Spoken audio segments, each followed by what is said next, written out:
So এখন যেটা বলবো সেটা রেকর্ড করছি।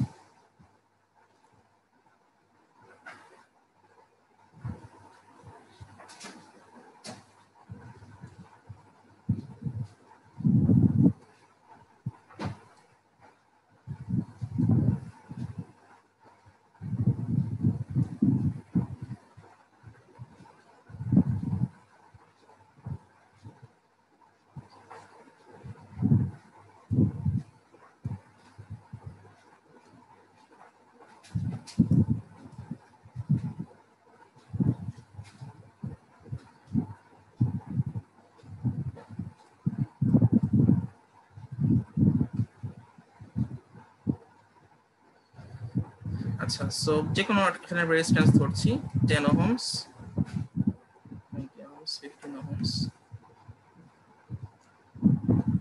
আসছে হচ্ছে 5 ওহমস, 7 ওহমস, আর এখানে সাপোজ কিছু একটা আছে এখানেও 10 ওহমস।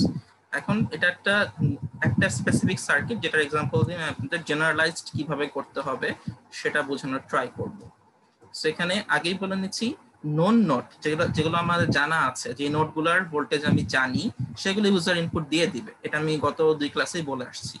সো V1 আমরা জানি, সেটা হচ্ছে আমাদের 5 ভোল্ট, এবং V0 এখানে আমি V5 দিয়েছিলাম, আপনি চাইলে V5 V0 আপনাদের নিজেদের মতো ইন্ডেক্সিং করে নেবেন। সেখানে V0 হচ্ছে 0 ভোল্ট। আমার জানা নাই কাদের, জানা নাই হচ্ছে V2, আমি জানি না হচ্ছে V3, আমি জানি না হচ্ছে আমাদের V4। ঠিক আছে, সো আপনাদের এই তিনটা এখান থেকে বের করতে হবে। এখন এই নোডাল অ্যানালাইসিস করে কিভাবে তিনটা বের করা যায় সেটাই হচ্ছে আমাদের উদ্দেশ্য, তাই না? তো আমরা যে নোডগুলো জানি না সেখানে তো নোডাল অ্যানালাইসিসটা করব।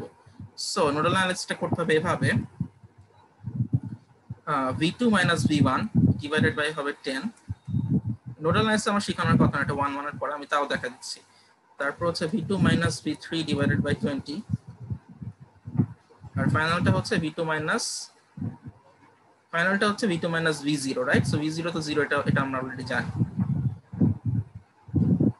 এটা হচ্ছে কত, 5, এটা ইকুয়ালস টু হচ্ছে 0, রাইট? এভাবে আপনি V3 নোডের জন্য, V4 নোডের জন্য ইকুয়েশন লিখবেন। ঠিক আছে, সো আমি জাস্ট জেনারেলাইজ করার জন্য বলে দেই, এখানে 10টা আসলে কি, 10টা হচ্ছে আমার R21, যেটা আমার 2 আর 1 নাম্বার নোডের মাঝখানে ডিফারেন্স।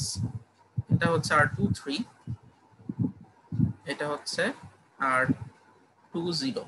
আচ্ছা, 0 দিলে অনেকে আবার বুঝবেন না যে এখানে 0 কেন বা কি, আমি এখানে 5 দিয়ে দিই, তাহলে আপনাদের যাতে পরে আর কোনো বোঝার অসুবিধা না হয়।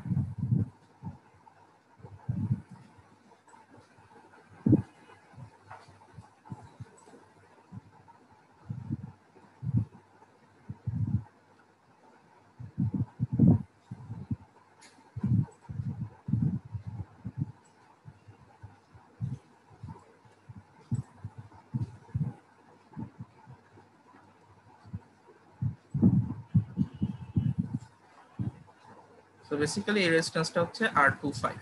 সো আমি আর 2 নাম্বার নোডের সাথে বাকি যে নোডগুলো আছে তাদের রেজিস্ট্যান্সগুলোকে কাউন্টে নিলাম। এখন 2 নাম্বারের সাথে 4 নাম্বারের কোনো রেজিস্ট্যান্স কিন্তু নাই, 2 এর সাথে 4 এর কোনো রেজিস্ট্যান্স নাই। সেক্ষেত্রে আমি বলেছিলাম জেনারেলাইজ করার সুবিধার্থে আমরা এখানে একটা এক্সট্রা রেজিস্ট্যান্স ধরে নিব V2 মাইনাস V4 দিয়ে। এখানে আমি একটা অনেক বড় রেজিস্ট্যান্স R24 হবে, অনেক বড় ভ্যালু, বড় ভ্যালু বলতে 10 টু দি পাওয়ার 10 ওহমস এর মতো একটা ভ্যালু ধরে নিতে হবে।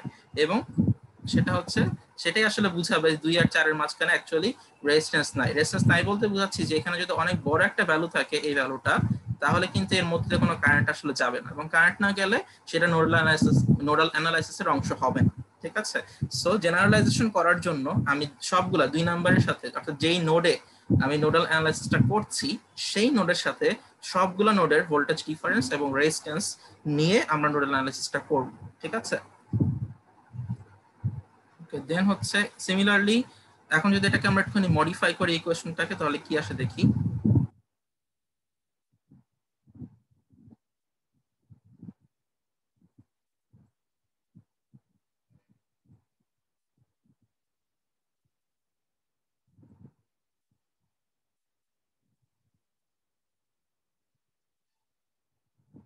এখানে যেটা হচ্ছে যে আমি ফার্স্ট হচ্ছে আমার নোডাল অ্যানালাইসিস যে নোডগুলো ছিল V1 ছিল, V1 এর সাথে V1 এর আগে একটা নেগেটিভ ছিল, অর্থাৎ নোডাল অ্যানালাইসিসের ইকুয়েশনটাকে আমি মডিফাই করে দিচ্ছি -V1 R21।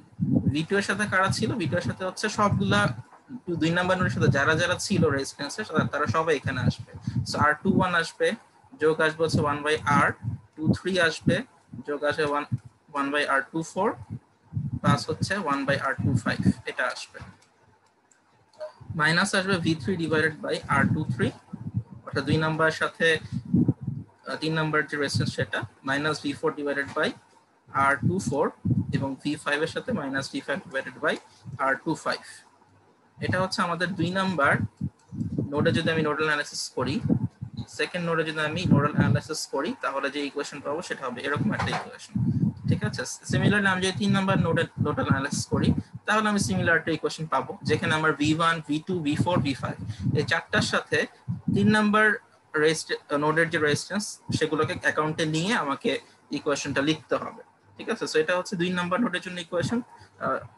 3 নাম্বার এবং 4 নাম্বার নোড, অর্থাৎ যেগুলো আমার বাকি আননোন নোড আছে সেগুলোর জন্য আপনারা নিজের আশা করি ইকুয়েশনটা ডেভেলপ করতে পারার কথা। ঠিক আছে, সো আমি ডাইরেক্ট ম্যাট্রিক্সে চলে যাচ্ছি। এখন আমি যদি ডাইরেক্ট ম্যাট্রিক্সে যাই, আচ্ছা ফার্স্ট আমি এখনই বলে নেই, এখানে V1 আমাদের জানা কি, আমি V1টা জানি সেটা হচ্ছে 5 এবং আমি V5টা জানি সেটা হচ্ছে 0। সো অবভিয়াসলি আপনাকে বুঝতে হবে যে V1 আর V5টা এখানে কনস্ট্যান্ট, কারণ আমি R21 জানি এটা ইউজার ইনপুট দিবে, R25 জানি সব রেজিস্ট্যান্স ইউজার ইনপুট দিবে। সো এখানে সব রেজিস্ট্যান্স জানা, আর ভোল্টেজ নোডের ভোল্টেজের মান আছে V1 আর V5টা জানা, V1 জানা V5 জানা। সো অবভিয়াসলি এই দুইটা কোয়ান্টিটি হচ্ছে আমার কনস্ট্যান্ট, আর বাকি সবকিছু আমাদের এখানে V2 V3 V4 এরা হচ্ছে ভ্যারিয়েবল, এবং এদেরকে আমাকে বের করতে হবে। ঠিক আছে, সো এখন যেহেতু এরা কনস্ট্যান্ট সেদেরকে আমি চাইলে ইকুয়েশনের ডান সাইডে নিয়ে যেতে পারি, কারণ ইকুয়েশনের বাম দিকে থাকে হচ্ছে সহগ, কোএফিশিয়েন্ট এন্ড ভ্যারিয়েবলস, আর ইকুয়েশনের রাইট সাইডে থাকে হচ্ছে কনস্ট্যান্টস। সো সেই অনুযায়ী আমি যদি আরেকবার এটাকে মডিফাই করি তাহলে যেটা আসবে,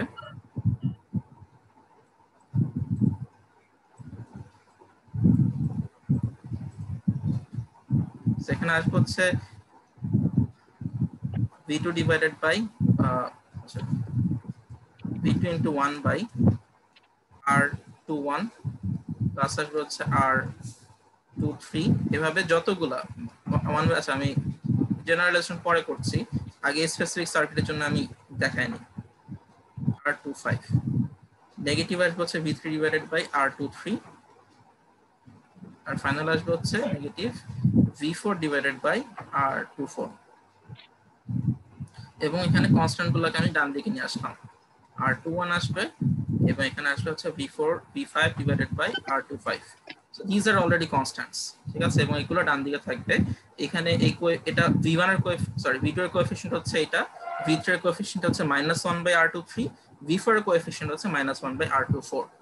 ওকে, সো সিমিলারলি আপনি যদি V3 এবং V4 এর জন্য নোডাল অ্যানালাইসিস করেন এবং ফাইনালি গাউস সিডেলের যে ম্যাট্রিক্সটা সেটা ডেভেলপ করেন, তাহলে এরকম কিছু একটা আসবে।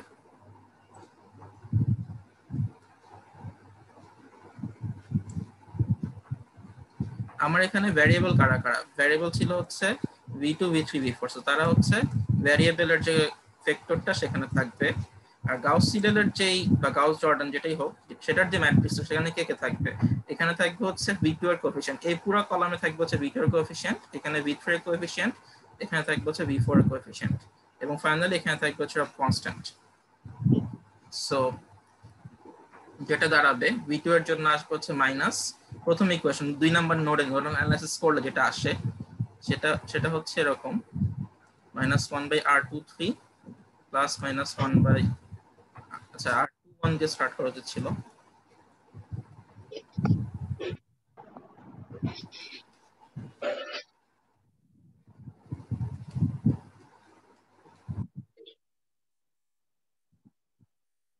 পুরোটা এখানে আসবে। ঠিক আছে, সো এখানে যেহেতু আমার জায়গা নেই, সো আমি জাস্ট যেটা করব এটাকে ডট ডট দিয়ে এক্সপ্রেস করে দিচ্ছি, জাস্ট সিম্পলিফাই করে লেখার জন্য। এখানে R21 থেকে শুরু করে R25 পর্যন্ত সবাই থাকবে। এখানে থাকবে এই সেকেন্ড কলামে থাকার কথা V3 এর সাথে যে কোএফিশিয়েন্ট সেটা 2 নাম্বার নোডে নোডাল অ্যানালাইসিস করার পরে, সেখানে আসবে -1/R23, এখানে আসবে হচ্ছে -1/R24, আর এখানে কনস্ট্যান্টের কলামে আসবে হচ্ছে v1 divided by negative v1 divided by r21 negative v4 sorry v5 টা আমরা জানতাম, সো হচ্ছে কনস্ট্যান্টের কলামে আসবে।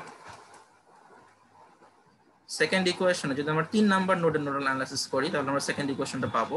সেখানে v2 এর কোএফিশিয়েন্ট হবে -1/r23, v3 এর জন্য কোএফিশিয়েন্ট হবে -1/r21 থেকে সরি 31 থেকে শুরু করে -1/r35 পর্যন্ত সবগুলো রেজিস্ট্যান্স, এবং এখানে লাস্টের যে 4 নাম্বার নোডের যে কোএফিশিয়েন্ট ভোল্টেজের কোএফিশিয়েন্ট সেটা হবে -1/r34।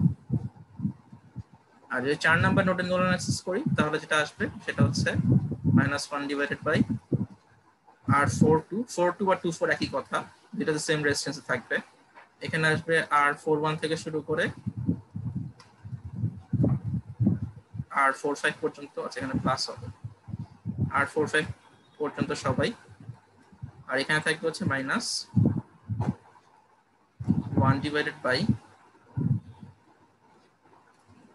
আর এখানে আসবে হচ্ছে যেহেতু এখানে r43 আসতে হবে, ঠিক আছে, এখানে হচ্ছে v4 এর সাথে যারা থাকছে তারা।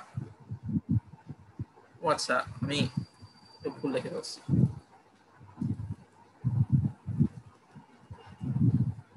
হ্যাঁ, এখানে এই কলাম সেকেন্ড কলামটা হচ্ছে শুধুমাত্র 3 নাম্বার নোডের জন্য, 3 নাম্বার নোডের কোএফিশিয়েন্ট, তো এখানে আসবে -1/r43, আর ফাইনালে আসবে হচ্ছে এখানে 1/r41 থেকে শুরু করে r45 পর্যন্ত সবাই। এবং এখানে বাকি কনস্ট্যান্ট যারা আছে, কনস্ট্যান্ট সব জায়গায় একই, -v1/r21, খালি রেজিস্ট্যান্সে চেঞ্জ হবে। এখানে আসবে -v1/r31 -v5/r35, সিমিলারলি লাস্টেরটা কি আসবে -v1/r34 -v5 -v1/r41 এবং -v5/r45 এটা আসবে। সেটা হচ্ছে এই সার্কিটের জন্য যদি আমি ম্যাট্রিক্সের বিল্ড আপ করি তাহলে এরকম আসে। সেটা যদি জেনারেলাইজ করা হয়, জেনারেলাইজ করলে জাস্ট 5 এর জায়গায় একটা n চলে আসবে, কারণ আমি জানি না যে সার্কিটের টোটাল কয়টা নোড আছে, কয়টা আননোন ভোল্টেজ আছে। আমি শুধু জানি আমার 1 নাম্বার এবং লাস্টের নোড অর্থাৎ n তম নোড, এই দুইটার মাঝখানে আমার ভোল্টেজ সোর্সটা দেয়া আছে, এটা শুধু আমি জানি। এবং বাকি নোড কয়টা থাকে, 2 নাম্বার থেকে শুরু করে n-1 তম নোড। সো আমার 2 থেকে শুরু করে n-1 তম নোড পর্যন্ত নোডাল অ্যানালাইসিস করতে হবে, ঠিক আছে। এবং নোডাল অ্যানালাইসিস করার পরে জেনারেলাইজেশন করার পর জাস্ট এখানে 5 এর জায়গায় n আসবে, 5 এর জায়গায় চলে আসবে হচ্ছে n, এবং এখানে হ্যাঁ 5 এর জায়গায় শুধু n ই আসবে, এটাই হবে। আর এখানে ম্যাট্রিক্সের ডাইমেনশনটা এখানে যেমন 3/3, কারণ 3টা আননোন ছিল, তখন ম্যাট্রিক্সের ডাইমেনশনটা হবে হচ্ছে টোটাল আসবে 1 থেকে n পর্যন্ত হলে n, হ্যাঁ n-1/n-1 এটাই হবে। তখন ম্যাট্রিক্সের ডাইমেনশনটা হবে n-1/n, কারণ কনস্ট্যান্টটা তো আবার এক্সট্রা কলাম, সো n-1/n হবে, ঠিক আছে। কোএফিশিয়েন্ট হবে n-1/n-1 শুধু কোএফিশিয়েন্টটা কনসিডার করলে। আর যদি আমি কনস্ট্যান্ট কলামটা সহ ম্যাট্রিক্স কনসিডার করি তাহলে আসবে n-1/n তম ম্যাট্রিক্স। এবার এটাকে যদি আমি সলভ করি তাহলে আমি বাকি n-1 অর্থাৎ 1 আর n বাদে বাকি যে নোডগুলোতে আছে যেখানে ভোল্টেজ আননোন সেখানে এই ভোল্টেজটা পেয়ে যাব, ঠিক আছে। এটাই হচ্ছে আমাদের গাউস সিডেল বা গাউস জর্ডান মেথড ইউজ করে যে কোনো একটা জেনারেলাইজড সার্কিট সলভ করার অ্যালগরিদম। সো আমি জানি না কারো কোনো কোশ্চেন আছে কিনা, কোশ্চেন যদি থাকে তাহলে আস্ক করতে পারেন, আর না হলে আপনারা এটা সলভ করে আগামীকালকে রাতের মধ্যে সাবমিট করবেন। এবং আমি জানি না এর চাইতে বেটার ভাবে বোঝানো পসিবল কিনা, সো যদি কারো কোনো কোশ্চেন থাকে আস্ক করতে পারেন। স্যার ব্রাঞ্চ কারেন্টটা বুঝিয়ে দিলে খুব ভালো হতো। কোনটা? Branch current. ব্রাঞ্চ কারেন্ট তো লাগবে, আচ্ছা বুঝতে পারছি, ওহমস ল অ্যাপ্লাই করে। ব্রাঞ্চ কারেন্টটা হচ্ছে বেসিক্যালি একটা কোশ্চেনই ছিল যে ইন্ডিপেন্ডেন্ট ভোল্টেজ সোর্সের জন্য শুধু হচ্ছে অগমেন্টেড ম্যাট্রিক্স দিয়ে করলে হবে না, জাস্ট লাইক মানে একটা 1 থেকে n নোডের জন্য করেছি। হ্যাঁ ঠিক আছে, তো 1 থেকে n নোডের জন্য করা লাগবে, এবং একটা সিঙ্গেল ভোল্টেজ সোর্স দিয়ে করলেই হবে, দুইটা ধরার দরকার নাই। আর সেকেন্ড যেটা আমি বলতে চাচ্ছিলাম যে আচ্ছা হ্যাঁ ওহমস ল অ্যাপ্লাই করে ব্রাঞ্চ কারেন্ট কিভাবে বের করবেন, সেটাও খুব সহজ। আমার ব্রাঞ্চ কারেন্ট হচ্ছে যদি আমি 2 আর 1 নাম্বার নোডের মাঝখানে যে ব্রাঞ্চ সেখানে কারেন্ট মেজার করতে চাই, সো r21 বা r12 একই কথা, এটা হচ্ছে v2 - v1 divided by r21। Similarly r31 হচ্ছে বা r32 ইজ ইকুয়ালস টু হবে v3 সরি r13 হবে এখানে।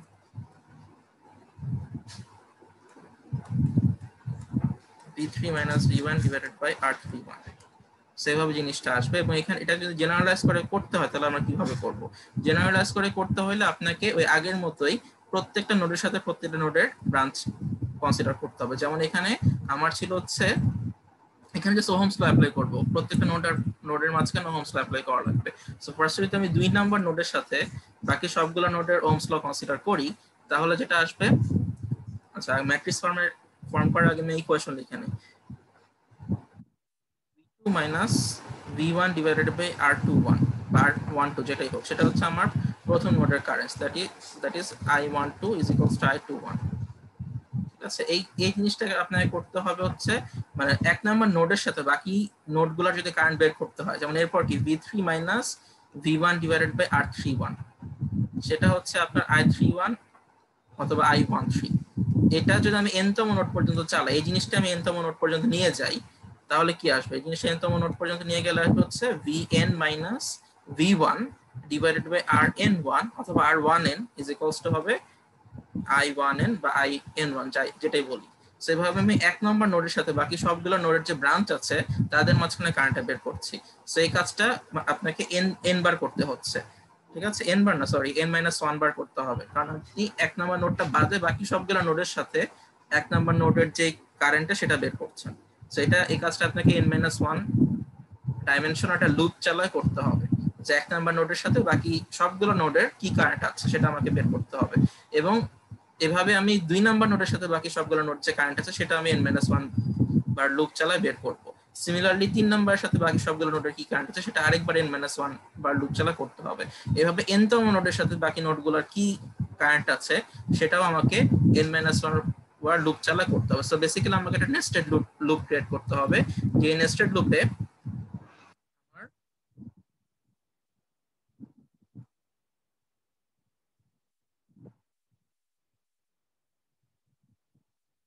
আমাকে একটা নেস্টেড লুপ ক্রিয়েট করতে হবে। যে নেস্টেড লুপে আমার থাকবে কি, যে প্রথম এক নাম্বার নোড থেকে শুরু করে n-1 তম নোড পর্যন্ত আমাকে প্রথম লুপটা মানে আউটার যে লুপটা সেটা হচ্ছে এক নাম্বার নোড থেকে শুরু করে n তম নোড পর্যন্ত চালাতে হবে। এবং ভিতরের যে লুপটা সেটা হচ্ছে ওই যেই নোডে আমি এই মুহূর্তে আছি i ইকুয়ালস টু যদি 1 হয় তাহলে ভিতরের লুপের ইন্ডেক্স যদি j হয়, যদি বাইরের লুপের ইন্ডেক্সটা i হয় আর ভিতরের লুপের ইন্ডেক্সটা j হয়, যদি i কে আমি 1 থেকে n পর্যন্ত চালাই সেক্ষেত্রে আমাকে j তে কি রাখতে হবে? j তে হচ্ছে যদি i এর ভ্যালুটা 1 হয় 1 বাদে বাকি নোডগুলোর সাথে এক নম্বর নোডের কি কারেন্ট সেটা বের করতে হবে। সো j এর ভ্যালুটাও 1 থেকে n পর্যন্ত হবে, কন্ডিশন হবে যে যেটা i এর সমান হতে পারবে না। যদি যেটা i এর সমান হয় তাহলে হচ্ছে লুপটা ব্রেক হয়ে যাবে, আর যদি যেটা i এর সমান না হয়, যদি নট ইকুয়ালস টু i হয় তাহলে হচ্ছে আমি continuously vi minus vj divided by rij এটা করে iij পাবো, মানে i আর j তম নোডের মাঝখানে কারেন্ট পাবো। সেভাবে আমাকে একটা নেস্টেড লুপ ক্রিয়েট করে টোটাল সবগুলো মানে এই i এবং এই যে এই iটা হচ্ছে 1 থেকে n পর্যন্ত ভ্যারি করবে, যেটা 1 থেকে n পর্যন্ত ভ্যারি করবে। এভাবে আমি প্রত্যেক নোডের সাথে প্রত্যেক নোডের কারেন্ট বের করব ওহমস ল দিয়ে। এটাই হচ্ছে ওহমস ল এর মাধ্যমে ব্রাঞ্চ কারেন্ট বের করার ফর্মুলা। বুঝা গেছে? যার কোশ্চেন ছিল? আচ্ছা, আর কার কোনো কোশ্চেন থাকলে বলতে পারেন। হ্যাঁ স্যার, যে ভি এর ইকুয়েশন গুলো যে প্রথমে আমরা ডিরাইভ করে সার্কিট থেকে বের করেছি স্যার, ওগুলো কি স্যার হচ্ছে আমরা ম্যানুয়ালি করব না স্যার কোডের মাধ্যমে করতে হবে? ম্যানুয়ালি কেন করবেন? কোডের মাধ্যমে তো করবেন। মানে আপনি ওহমস ল থেকে ওহমস ল বের করার আগে তো আপনি সব আননোন ভোল্টেজ বের করে আসতেছেন। সো আননোন ভোল্টেজ বের করার পরে তো আপনার কাছে সব নোডের ভোল্টেজই জানা। এখন সব নোডের ভোল্টেজ জানার পরেই তো আপনি ওহমস ল অ্যাপ্লাই করতে পারবেন, তার আগে তো পারবেন না। স্যার ওইটা না স্যার, আগে যে হচ্ছে একদম ফার্স্ট যে ম্যাট্রিক্সটা তৈরি করেছে স্যার, রেজিস্ট্যান্সের যে ম্যাট্রিক্সটা স্যার পাশে ভি কলাম হিসেবে রেখে, তো ওখানে ওই সময় একদম ফার্স্ট যে ম্যাট্রিক্সটা ছিল ওটা তো হচ্ছে স্যার এক একটা সার্কিটের জন্য এক এক রকম হবে হচ্ছে, তো ওটা কি স্যার ম্যানুয়ালি করবো না ওটাও কি স্যার কোডের মাধ্যমে হবে? না, ম্যানুয়ালি করা লাগবে না, আমি তো বলে দিয়েছি আপনাদের অলওয়েজ v1 আর vn এর মাঝখানে ভোল্টেজ সোর্স থাকবে। বাকি সবগুলো এদের মাঝখানে যা কিছু আছে v2 v3 v4 এগুলো সব আননোন থাকবে, শুধু জানা থাকবে এই দুইটা অলওয়েজ জানা থাকবে। প্রথম নোড এবং শেষ নোডের মাঝখানে ভোল্টেজ সোর্স থাকবে, বাকি সব নোড আননোন থাকবে। ঠিক আছে, এটা তো জেনারেলাইজেশন করার ফর্মুলাটা, বুঝতে পেরেছেন? আপনাকে সলভ করতে হবে হচ্ছে v2 থেকে শুরু করে vn-1 পর্যন্ত সবগুলো নোডের জন্য ভোল্টেজ বের করতে হবে, বাকি এই দুইটা আপনার জানা থাকবে। এটা তো আমি বলে দিয়েছি, মানে আমি টার্মিনাল ডিফাইন করে দিচ্ছি কাদের ভোল্টেজ আমার জানা থাকবে। ঠিক আছে,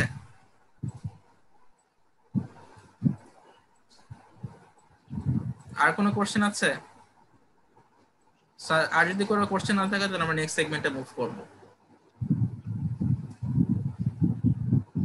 কোশ্চেন থাকলে এখনই করেন, কারণ আমি আবারও বলছি যে আপনাদের কালকের পরে আমি অ্যাসাইনমেন্টটা নিব না, কালকে স্যার রাত 12টার পরে।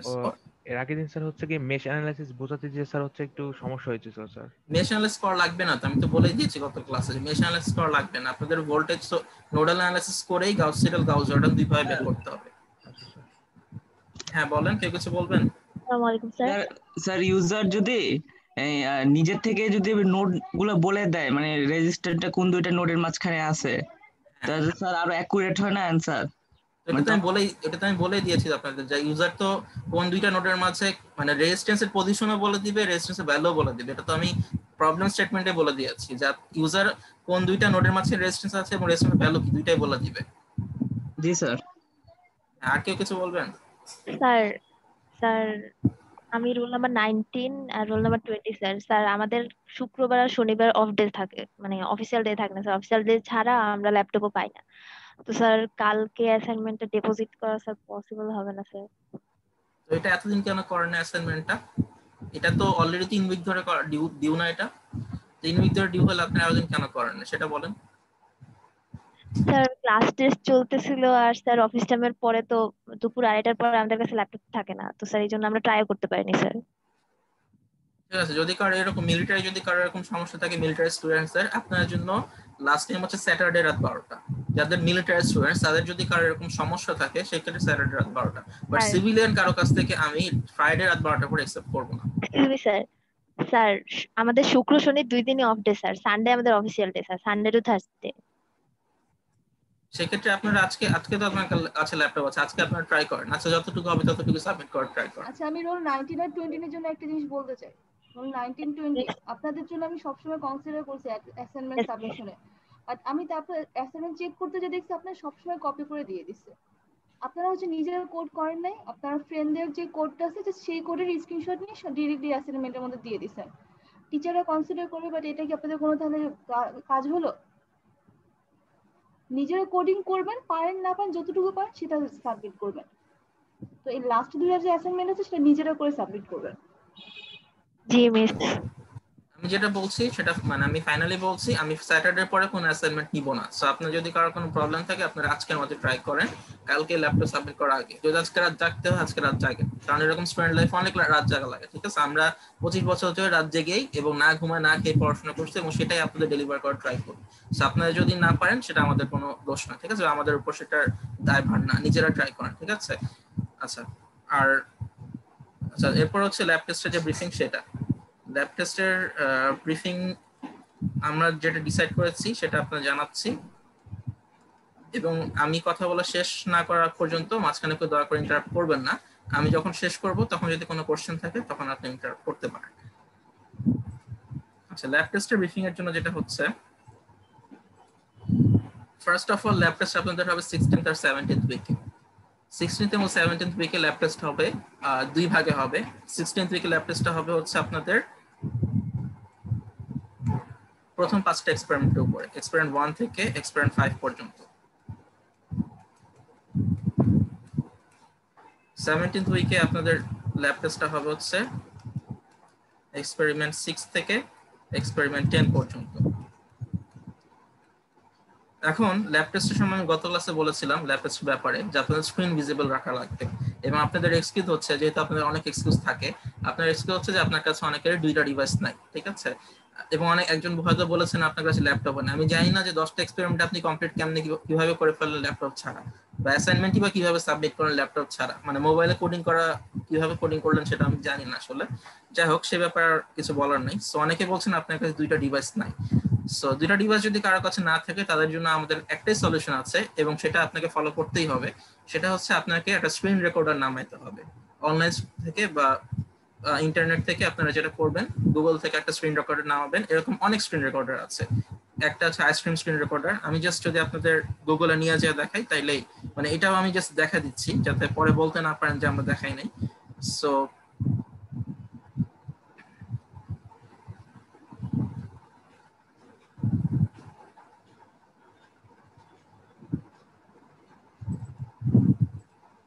সো যদি আমি এখানে জাস্ট যাই,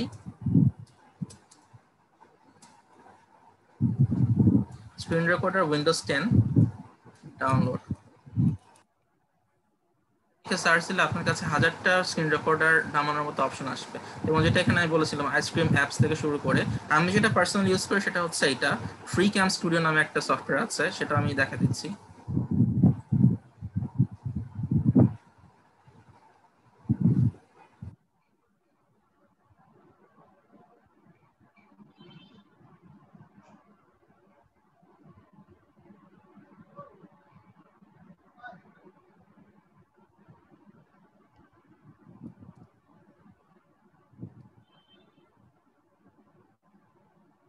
ক্যাম স্টুডিও, এটার মাধ্যমে হচ্ছে আপনি ফ্রি রেকর্ডিং করতে পারবেন, ফ্রি স্ক্রিন রেকর্ডিং সফটওয়্যার, এরকম অনেক সফটওয়্যার আছে যেটার মাধ্যমে আপনি অনলাইন থেকে ডাউনলোড করতে পারবেন এবং এটার মাধ্যমে আপনি এই মুহূর্তে যে কোডটা করছেন বা যেই কাজই করছেন সেটাকে রেকর্ড করতে পারবেন, অর্থাৎ আপনি স্ক্রিনটাকে আপনি রেকর্ড করতে পারবেন। জুমে যেভাবে আমরা স্ক্রিন রেকর্ডিং করি, যেমন আমার জুমে এখন রেকর্ড হচ্ছে স্ক্রিনটা, সেম ভাবে যেহেতু আপনি আমার জুম সেশনে থাকবেন এক্সাম দেওয়ার সময়, তো আপনার পক্ষে তো আর জুম রেকর্ডিং করা পসিবল না। তো আপনি যেটা করবেন, নিজে থেকে একটা সফটওয়্যার এরকম ডাউনলোড করে নেবেন, খুব ছোট সাইজের সফটওয়্যার হয়, কয়েক মেগাবাইটের, সেটা ডাউনলোড করে এক্সামের টাইমে ওই সফটওয়্যারটা ইউজ করে আপনার পুরো স্ক্রিনটাকে 20 মিনিটের জন্য রেকর্ড করবেন। 20 মিনিটের জন্য স্ক্রিনটা রেকর্ড হবে এবং আপনি কোড কি করছেন, কোন যদি কোথাও যান আর কি কোড করার বাইরে, সেটা আমরা দেখতে পাবো। এরকম ভাবে রেকর্ডিংটা করতে হবে। সো আপনি যেটা করবেন যে 20 মিনিটের এক্সামের টাইমে, ল্যাব টেস্ট টাইমে আপনাকে যে এই সফটওয়্যারের মাধ্যমে পুরো স্ক্রিনটাকে রেকর্ড করে রাখতে হবে এবং এই রেকর্ডিং সহ আপনার ল্যাব টেস্ট আপনার যে ল্যাব এক্সাম, সেটার অ্যান্সারের স্ক্রিনশট তো দিবেনই, অ্যান্সারের স্ক্রিনশট প্লাস আপনার কোড এবং আপনার রেজাল্টের স্ক্রিনশট, এই দুইটাই একটা ওয়ার্ড ফাইলে কপি করবেন। কপি করে সেই ওয়ার্ড ফাইলের পিডিএফ ভার্সন এবং আপনার রেকর্ডিং দুইটাই আপনাকে আপলোড দিতে হবে অথবা ইমেল করতে হবে, সেটা আমরা পরে জানাবো। বাট এই দুইটাই আপনার কাছে থাকা লাগবে। একটা হচ্ছে ওয়ার্ড ফাইল, ওয়ার্ড না, পিডিএফ ফাইল। পিডিএফ ফাইলে আপনার কোডের স্ক্রিনশট থাকবে, প্লাস হচ্ছে আপনার রেজাল্টের স্ক্রিনশট থাকবে, এই দুইটা থাকতে হবে। এবং আপনার রেকর্ডিংটা অবশ্যই MP4 ফরম্যাটে হলে ভালো হয়। সো এরকম সফটওয়্যার ডাউনলোড করেন যেটা MP4 এ কনভার্ট করতে পারে, ঠিক আছে? সো MP4 হলে বেটার হয়, আর অন্য ভার্সন হলে সমস্যা নেই, বাট আমরা যাতে ওপেন করতে পারি সেটা মাথায় রাখতে হবে। আচ্ছা, সো এখন হচ্ছে যে এই রেকর্ডিং এবং আপনার পিডিএফ ফাইল, এই দুইটা আমাদের ইমেইল অথবা গুগল ক্লাসরুমে আপলোড দিতে হবে। কি করতে, মানে কোথায় দিতে হবে সেটা পরে বলবো আমরা। আর হচ্ছে এটা তো তাদের জন্য যাদের হচ্ছে দুইটা ডিভাইস নাই। আর যদি কারো দুইটা ডিভাইস থাকে, তাহলে আপনার অর্থাৎ মোবাইলও থাকে, ল্যাপটপও থাকে, আপনি মোবাইলে জুমে ঢুকবেন এবং মোবাইলের ক্যামেরা দিয়ে আপনার স্ক্রিনটাকে ফোকাস করে রাখবেন। এবং এটা করা খুবই সহজ, কারণ আপনারা অলরেডি সিটি দিচ্ছেন, সিটিতে তো আপনারা মোবাইল দিয়ে আপনার স্ক্রিপ্টের উপর মানে মোবাইলটাকে স্ক্রিপ্টের উপরে ফোকাস করে রাখেন এবং স্ক্রিপ্টটাই তো আমরা ইনভিজিলেটররা দেখতে পাই। সো এই কাজটা আপনি জাস্ট ল্যাপটপের সময় করতে পারেন। ল্যাপটপের সময় আপনার মোবাইলটাকে কোনো একটা জায়গায় প্লেস করবেন, এমনভাবে প্লেস করবেন যে যাতে আপনার স্ক্রিনটা ল্যাপটপের স্ক্রিনটা দেখা যায়। সো এটা আই থিঙ্ক এটা আরো সহজ, এবং অ্যান্ড্রয়েড ফোন না এরকম মানুষও কম থাকার কথা, ঠিক আছে? সো দুইটা ডিভাইস থাকলে সেটা করবেন। আর যদি কারো বাই চান্স দুইটা ডিভাইস না থাকে, সেক্ষেত্রে যেটা বললাম, রেকর্ডিং সফটওয়্যারের মাধ্যমে আপনারা পুরো 20 মিনিটের স্ক্রিনটা রেকর্ড করবেন এবং সেটা আপলোড করবেন, ঠিক আছে? এবং আমি জানি যে ইমেইলে আপলোড, মানে গুগল ড্রাইভে তো আপলোড করবেন, আপলোড করে গুগল ড্রাইভের লিঙ্কটাকে আপনারা পাঠাবেন ইমেইলে অথবা ক্লাসরুমে। সো যে গুগল ড্রাইভে যে আপলোড করবেন সেটা হয়তো টাইম লাগে, আমি জানি। সো কয়েক মেগাবাইট ফাইলের জন্য ম্যাক্সিমাম 10 মিনিটস লাগার কথা, ঠিক আছে? 20 মিনিট একটা ক্লাসের রেকর্ডিং বা 20 মিনিট একটা পরীক্ষার রেকর্ডিং কখনোই 30 থেকে 40 মেগাবাইটের বেশি হবে না, এবং 30 থেকে 40 মেগাবাইট আপলোড দিতে 10 মিনিটের বেশি লাগার কথা না। সো আমরা 10 থেকে 15 মিনিটস অ্যালাউ করবো সবকিছু আপলোড দেওয়ার জন্য বা আমাদের কাছে পাঠানোর জন্য, এবং সেই টাইমের মাঝে আপনারা পাঠাবেন। এবং গুগল ড্রাইভে কিভাবে আপলোড দিতে, আশা করি সেটা আপনারা জানেন। গুগল ড্রাইভে যাবেন, নিউ ফাইল আপলোড দেওয়ার ব্যবস্থা করবেন, সেই ফাইল গুগল ড্রাইভে আপলোড দেওয়ার পরে গুগল ড্রাইভের লিঙ্কটা আমাদের পাঠাবেন। এবং অবশ্যই মনে রাখবেন, লিঙ্ক যখন পাঠাবেন তখন অবশ্যই আপনার গেট লিঙ্ক অপশনে গিয়ে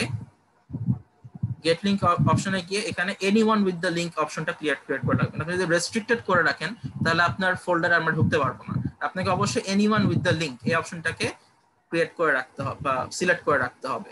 এই অপশনটা সিলেক্টেড থাকলেই আপনি যে লিঙ্কটা আমাদের পাঠাবেন সেখানে আমরা ঢুকতে পারবো। ক্লিয়ার? এটা যাতে সবার মাথায় থাকে।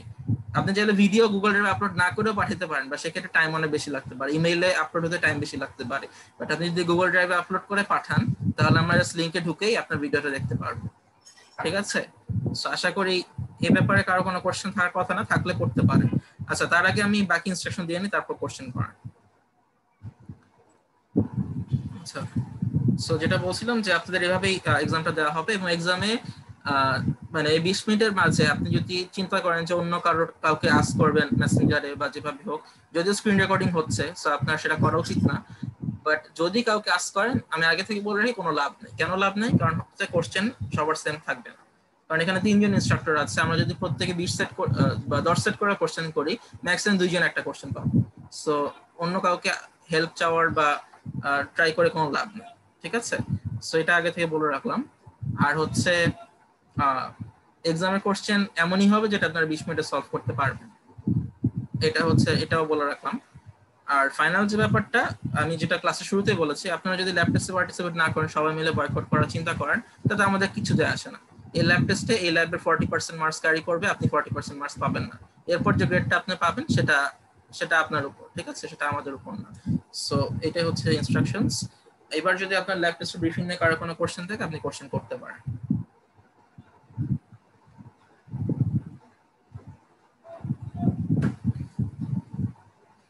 কারো কোনো কোশ্চেন আছে থাকলে করতে পারেন।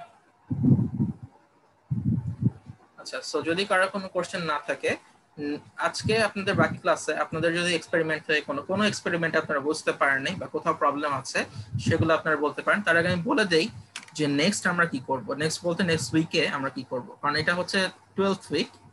অতুল ভাই, কি 12th উইক না?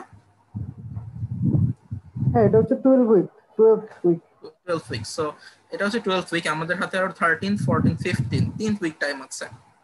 এই 3 উইক আমরা কিসে কাজে লাগাবো?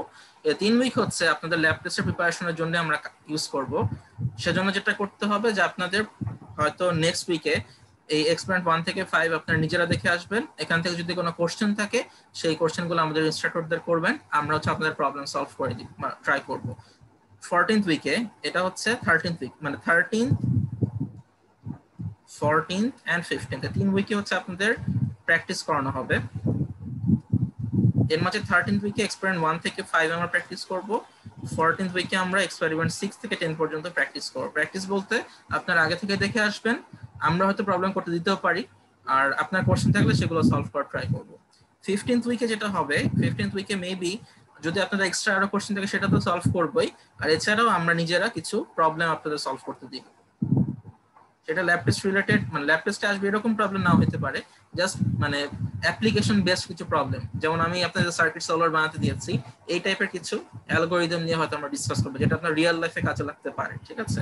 এই টাইপের কিছু নিয়ে আমরা ডিসকাস করবো, প্রবলেম সলভিং ক্লাস, সেটা একটা। আর 13th আর 14th উইক হচ্ছে আপনাদের প্র্যাকটিস সেশন। এখানে আপনারা নিজেরা দেখে আসবেন আগে থেকে, যদি আপনাদের কোশ্চেন থাকে সেই কোশ্চেনগুলো করবেন। আচ্ছা, আর লাস্টে 18th উইকে যেটা হবে সেটা হচ্ছে আপনাদের কুইজ হবে একটা।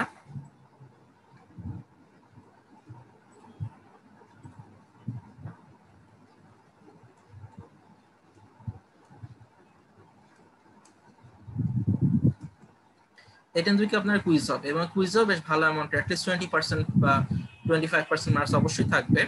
এবং এই কুইজটা কি টাইপের হবে সেটা আমরা টাইম মতো বলে দিব, কি টাইপ কোশ্চেন আসবে, বা কোড লিখতে অনেক কিছু আসতে পারে, অ্যাকচুয়ালি অ্যালগরিদম কোডিং যে কোনো কিছু আসতে পারে।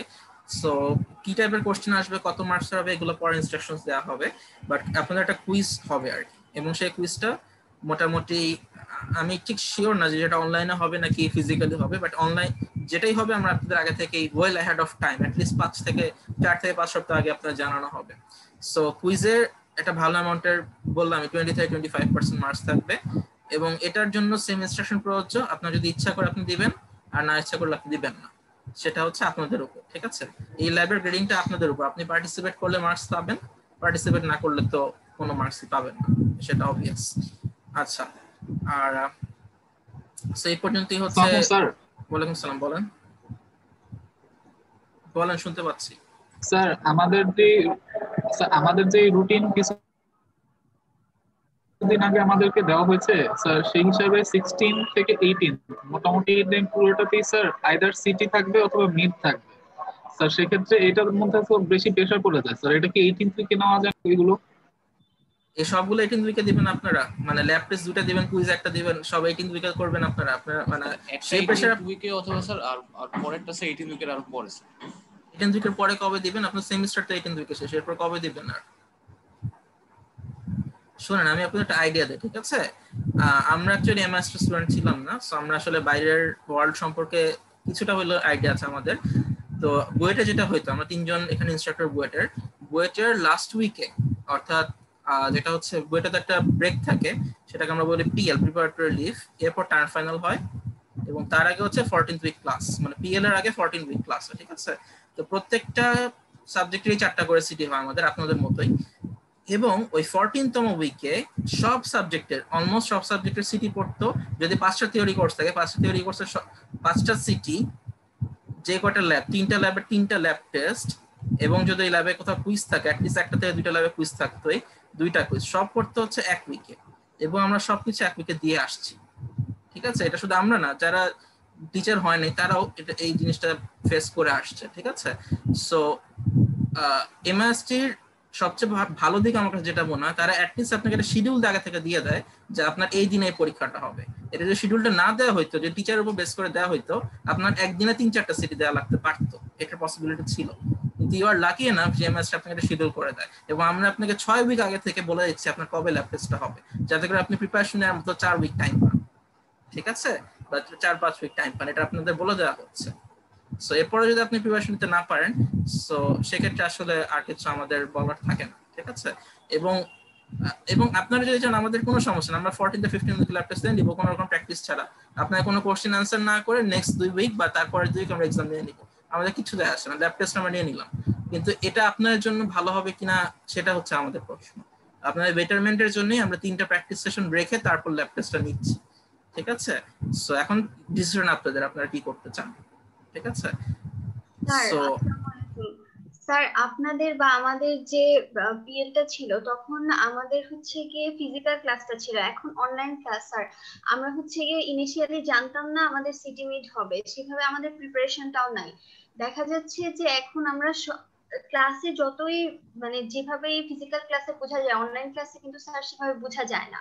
আমরা বারবার রেকর্ডিং দেখে বুঝি, যার কারণে পরীক্ষার আগে অনেক বেশি প্রেসার পড়ে যায়। এখন যদি মিড আর ল্যাব টেস্ট দুইটাই একসাথে হয়ে যায় স্যার, আমাদের জন্য অনেক হার্ড। ফিজিক্যাল ক্লাসে স্যার এইভাবে করলেও প্রেসারটা নেওয়া যায়, কারণ তখন প্রতিদিন পড়াশোনার মধ্যে থাকা যায়। আর এখন আমরা হুট করে জানছি সিটি মিড নতুন। আচ্ছা, এখন আমার প্রশ্ন হচ্ছে যে এটা কি শুধুমাত্র তোমাদের সাথেই হচ্ছে, এটা কি শুধুমাত্র এমএসটিতে হচ্ছে? তুমি একটা কাজ করো, বাংলাদেশে দেখার দরকার নেই, তুমি বাংলাদেশের বাইরে একটুখানি চিন্তা করো। তুমি যদি বাইরে, আমি জাস্ট ইউএসএ বা কানাডাটা উদাহরণ দেই, সেই কান্ট্রিতে তুমি যদি কোনো এক্সামে পার্টিসিপেট না করো বা কোনো কারণে ক্লাস না করো, কেউ তোমার কিছু বলবে না। আমি যেমন আজকে অনেকগুলো কথা বললাম, এগুলোও কেউ বলবে না।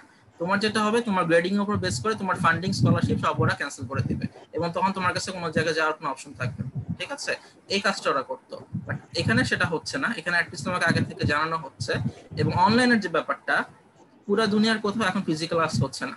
ইউএসএ ট্রাই করা হয়েছিল ফিজিক্যাল ক্লাস শুরু করার, তারা করতে পারে না, কোভিড কেস দ্বিগুণ হয়ে গেছে, এবং দুনিয়া এখন অনলাইনে চলতেছে। তুমি যদি সেটার সাথে তাল মিলা চলতে না পারো, মানে যদিও টিচাররা সবকিছু তোমাকে প্রোভাইড করছে, তোমাকে ক্লাস ম্যাটেরিয়াল থেকে শুরু করে বই, রিসোর্স, ভিডিও, রেকর্ডিং সবকিছু প্রোভাইড করছে, এবং তারপরে তুমি যদি এটার সাথে কোপ আপ করে চলতে না পারো, দেন তুমি পিছিয়ে যাবে, এবং দুনিয়া তার কোয়েতে আগাতে থাকবে, ঠিক আছে?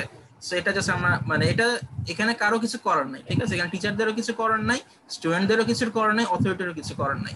এটা দুনিয়ার সিস্টেম, এবং এভাবে তোমাকে চলতে হবে। তুমি শুধু এমএসটির ভিতরে থেকে চিন্তা করলে হবে না, এমএসটির বাইরে এবং পুরো দুনিয়া এখন এভাবে চলতেছে, ঠিক আছে?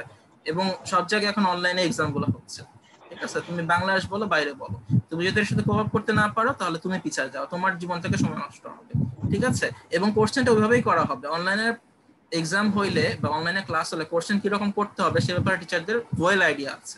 কোশ্চেনও সেরকম হবে, এবং এমন ভাবেই করা হবে যাতে তোমরা অ্যান্সার করতে পারো, ঠিক আছে? এখন তোমরা যদি বয়কট করো, তোমরা যদি অ্যাটিটিউড দেখাও, তাহলে তো টিচার দ্বারা কিছু করার নেই, আমরা এরকম কোশ্চেন করবো, ঠিক আছে? সো এখন ডিসিশন তোমাদের। আমি বারবার আজকে একটা কথা বলছি, ডিসিশন তোমাদের, ঠিক আছে? আমাদের তেমন কিছু, আমাদের দিক থেকে তেমন কিছু নাই, ঠিক আছে? আমরা যে ইনস্ট্রাকশন পাচ্ছি সে অনুযায়ী তোমাদের সেটা ডেলিভার দিচ্ছি, এবং চেষ্টা করছি তোমরা যাতে ভালো করতে পারো। এখন বাকি যদি তোমরা আমাদের সাথে কোঅপারেট না করো, সেটা ডিসিশন তোমাদের, ঠিক আছে?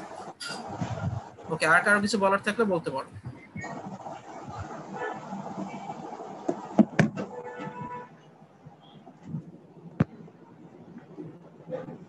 অতিভাবে মিনিমাম আপনারা কিছু বলবেন বা আপনাদের কিছু বলার থাকে বলতে পারেন, বা স্টুডেন্টসের কোনো কোশ্চেন থাকলে করতে পারেন। আমার পক্ষ থেকে আর তেমন কিছু আজকে বলার নেই। আমার এই ব্যাচকে বলার আসলে কিছু নাই, যা বলার কালকে বলছি। আর ওনারা হ্যাঁ শুনবে কিনা এটা অ্যাকচুয়ালি যা ওনাদের বলার, ব্যাপার। হ্যাঁ এত হ্যাঁ যা বলার অ্যাডভান্টেজ আমি পাওয়া তো একটা বলেই দিলাম। ভার্সিটির লেভেলে যে বাচ্চাদের মতন তার অ্যাডভান্টেজ পাবে সেটা তো হয় না। ভার্সিটি লেভেলে পড়তেছে, ভার্সিটি লেভেলের স্টুডেন্টের মতো অ্যাটিটিউড শো করুক। ওরা যদি ক্লাস 1-2 বাচ্চাদের মতন চায় যে আসলে সব অ্যাডভান্টেজ দিয়ে দিব ওনাদের, সেটা তো আর হবে না। বাকিটা ওনাদের ইচ্ছা। মানে অ্যাকচুয়ালি ইউনিভার্সিটি লেভেলটা বকা দেওয়ার জায়গাও না, এখানে রাগ করার জায়গা না। ইউনিভার্সিটির প্রফেশনাল জায়গা, ঠিক আছে, এটা প্রফেশনাল লেভেলের জায়গা। এখানে মানে তুমি যা করবা সে অনুযায়ী তুমি ফলাফল পাবা, ঠিক আছে।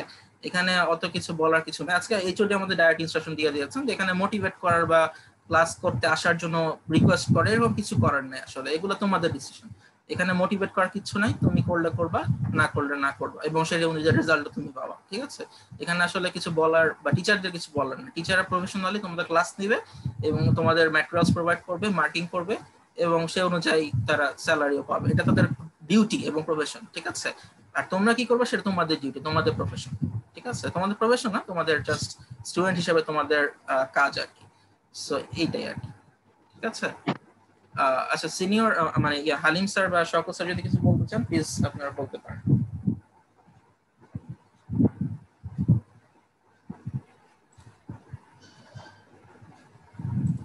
নাবিল, আমি একটু কথা বলতে চাচ্ছিলাম।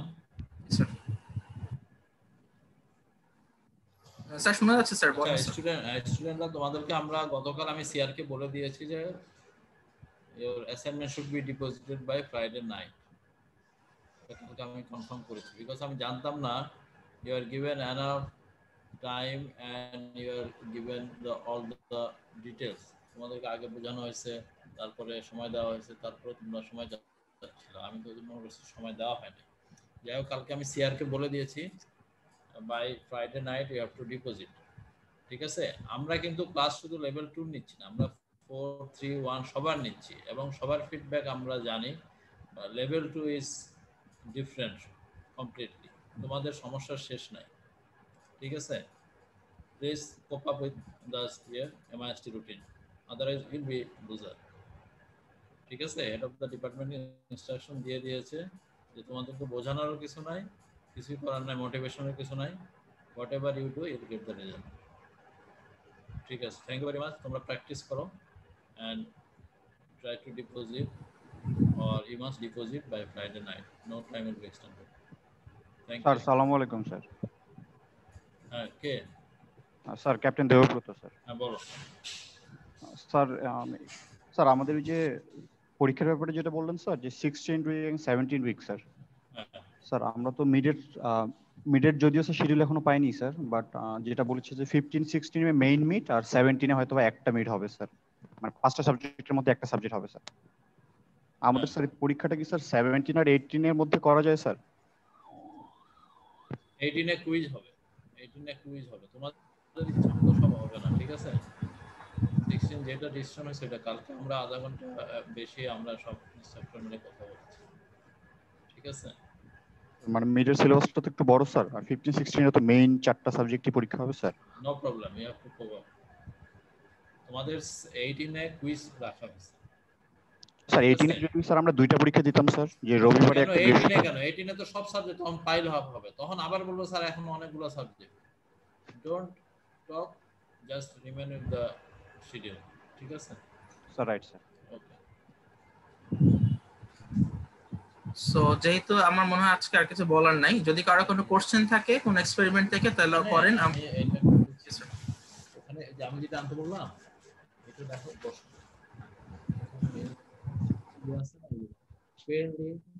কারেন্ট টার্ম, তারপরে আবার ওই যে আরএফসিপিটি প্রিভিয়াস আরএফ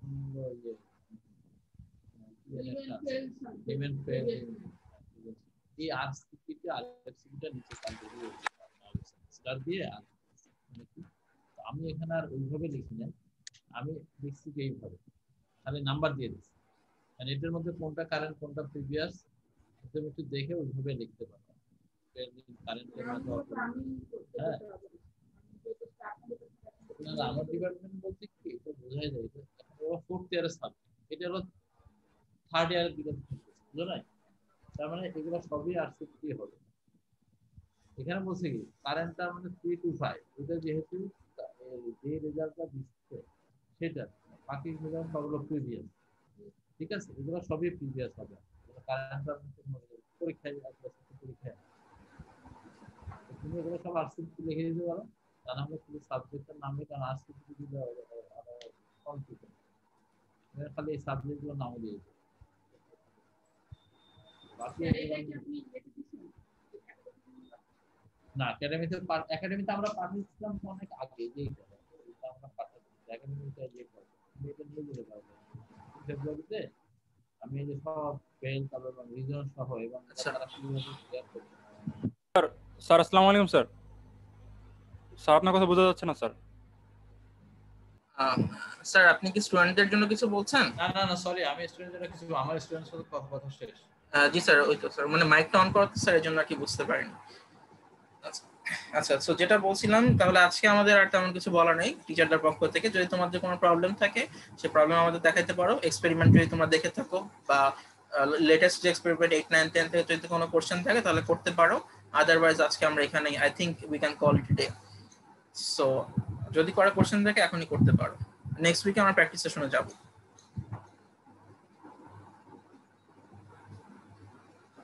স্যার আসসালামু আলাইকুম স্যার। ওয়ালাইকুম আসসালাম, হ্যাঁ বলেন স্যার। ওই যে জাস্ট একটা কোয়েরি ছিল যে আমরা নরমালি যে এটা এক্সপেরিমেন্টটা করেছি ওই প্যাটার্নেই কোশ্চেন হবে নাকি স্যার? কোশ্চেনের প্যাটার্ন যদি এরকম একটা থেকে থাকে যে আমাদের যদি একটু প্রোভাইড করে, তাহলে আমরা একটু হয়তো কোশ্চেনের প্যাটার্নটাও বুঝবো যে হ্যাঁ এইভাবে আসতে পারে, বা সেটা একটু মেন্টালি প্রিপারেশনও থাকবে স্যার।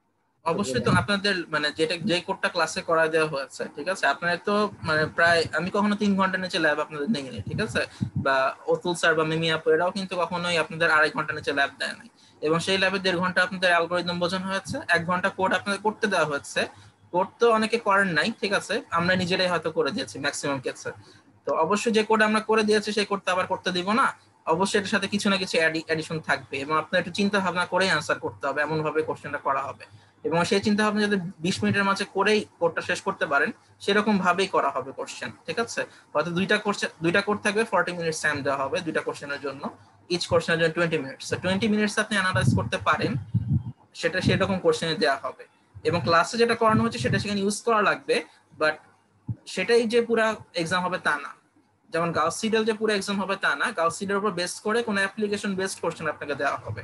যেমন আমি সার্কিট সলভার বানাতে দিয়েছি, হয়তো সেই লেভেলের দিব না, বাট ওই রকমই অ্যাপ্লিকেশন বেসড কিছু আমরা দিব আপনাদের করতে। ঠিক আছে, ক্লিয়ার হচ্ছে? বুঝতে পেরেছি স্যার। ঠিক আছে, ওকে স্যার। যদি কারো কোনো কোশ্চেন না থাকে আমরা আজকে এখানেই শেষ করব।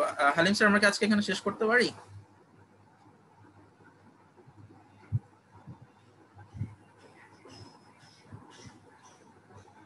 আচ্ছা, যদি স্টুডেন্টসদের কারো কোনো কোশ্চেন না থাকে তাহলে আমরা এখানে আজকে শেষ করছি। দাবির অ্যাটেন্ডেন্স কি এখন নিব? অ্যাটেন্ডেন্স হ্যাঁ নিয়ে নেন, আজকে নিয়ে নেন। এবং তারা তো যেহেতু স্যার বলেছে যারা 12টা 10-এর পর জয়েন করেছে তারা তো অ্যাটেন্ডেন্স আর কথা না। আচ্ছা, রোল কল করতেছি।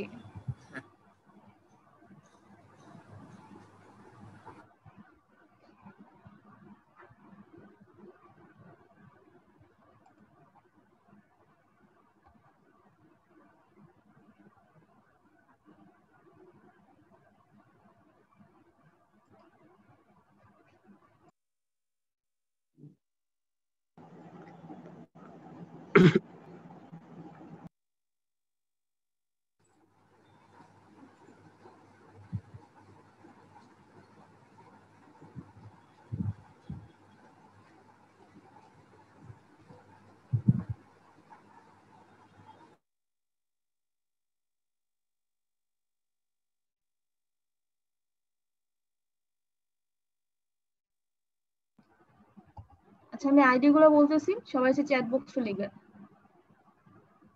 তাজরিন নাহার, মোহাম্মদ আলামিন,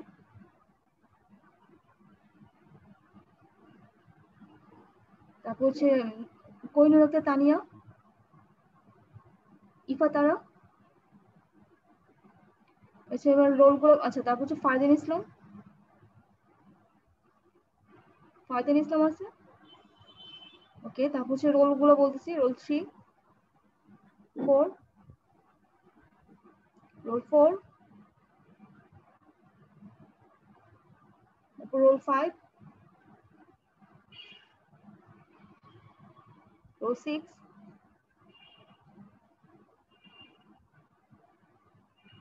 তারপর হচ্ছে 7,